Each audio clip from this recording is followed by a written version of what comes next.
ములుగు రోడ్లోని sub station ఎదుట artisan కార్మికుడు కృష్ణ మరణానికి న్యాయం చేయాలని జాగ్ ప్రతినిధులు ఈశ్వరరావు, వజీర్, సదానందం, ఐలయ్య, సాయిలు, రాజన్న, రాజేష్, చిరంజీవి, వెంకట్ మరియు కృష్ణ బంధువులు పెద్ద ఎత్తున ధర్నా చేశారు. జాగ్ ప్రతినిధులు ఈశ్వరరావు, వజీర్, సదానందంలు మాట్లాడుతూ ఆర్టిజన్ కార్మికుడు కృష్ణపై విద్యుత్ అధికారులు కక్షపూరితంగా వ్యవహరించి డైలీ కార్మికులు నిర్వహించవలసిన పురామాయించిన ఏడీడీఏఈలు కృష్ణమూర్తికి పూర్తి బాధ్యత వహించాలని, ₹1,00,00,000 ఎక్స్గ్రేషియా చెల్లించాలని, ఆయన భార్యకు పర్మనెంట్ ప్రభుత్వ ఉద్యోగం కల్పించాలని, ఇకపై ఆర్టిజన్ కార్మికులను కూలీలుగా వ్యవహరించకుండా సబ్ ఇంజనీరింగ్ బాధ్యతలు మాత్రమే కేటాయించాలని, ఆర్టిజన్ కార్మికులకు తగు చర్యన రక్షణ కల్పించి ఇన్సూరెన్స్ చేయించాలని, తక్షణమే ఏడీడీఏఈలను సస్పెండ్ చేసి అరెస్ట్ చేయాలని, తక్షణమే కృష్ణ కుటుంబానికి న్యాయం చేయాలని, లేని పక్షంలో రాష్ట్ర వ్యాప్తంగా ఉన్న ఆర్టిజన్ కార్మికులు సమ్మెలో పాల్గొంటారని విద్యుత్ సంస్థ అధికారులను హెచ్చరించారు.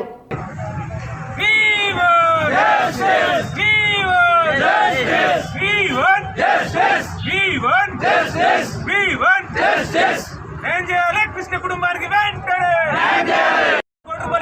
చెల్లించాలి. మొన్న 21వ తారీఖున నర్సంపేటలో ట్రాన్స్కోలో యాక్సిడెంట్ జరిగింది.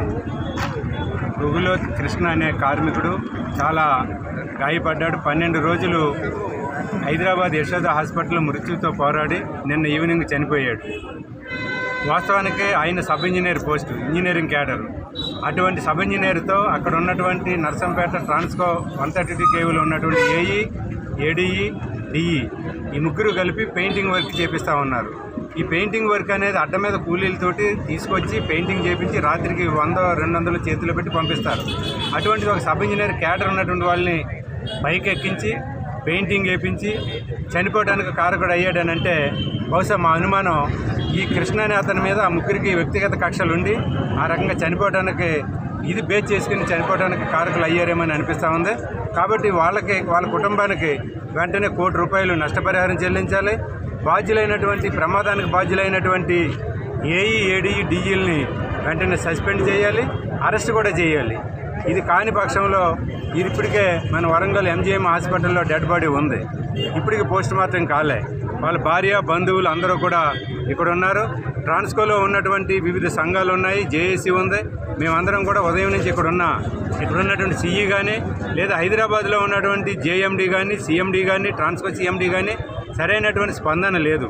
కాబట్టి మేము చూస్తాం, ఇంకో గంటన్నర చూస్తాము. కాని పక్షంలో మా పోరాటాన్ని ఉధృతం చేస్తాము. ఇది రాష్ట్ర వ్యాప్తమైనటువంటి పోరాటంగా మారుస్తాము. అవసరమైతే ట్రాన్స్కోని అత్యంత కీలకమైనటువంటి వ్యవస్థ. ఈ టవర్ లైన్లు ఇవన్నీ కూడా ఈ రాష్ట్రానికి రైతుల నుంచి, ప్రజల నుంచి, పారిశ్రామిక ప్రాంతాల నుంచి, ఇండస్ట్రీకి అందరికీ కూడా కరెంటు చేరాలని అంటే ఈ ట్రాన్స్కో వ్యవస్థ అత్యంత కీలకమైంది. ఈ ట్రాన్స్కోలో ఉన్నటువంటి కార్మికుడే చనిపోతే మేనేజ్మెంట్ కానీ, ప్రభుత్వం కానీ, ట్రాన్స్కో సిఎండీ కానీ స్పందించలేదు. కాబట్టి మేము చూసింది ఇప్పుడు 1-2 గంటలు చూస్తాము. కాని పక్షంలో రాష్ట్ర వ్యాప్తంగా పిలుపునిస్తాము.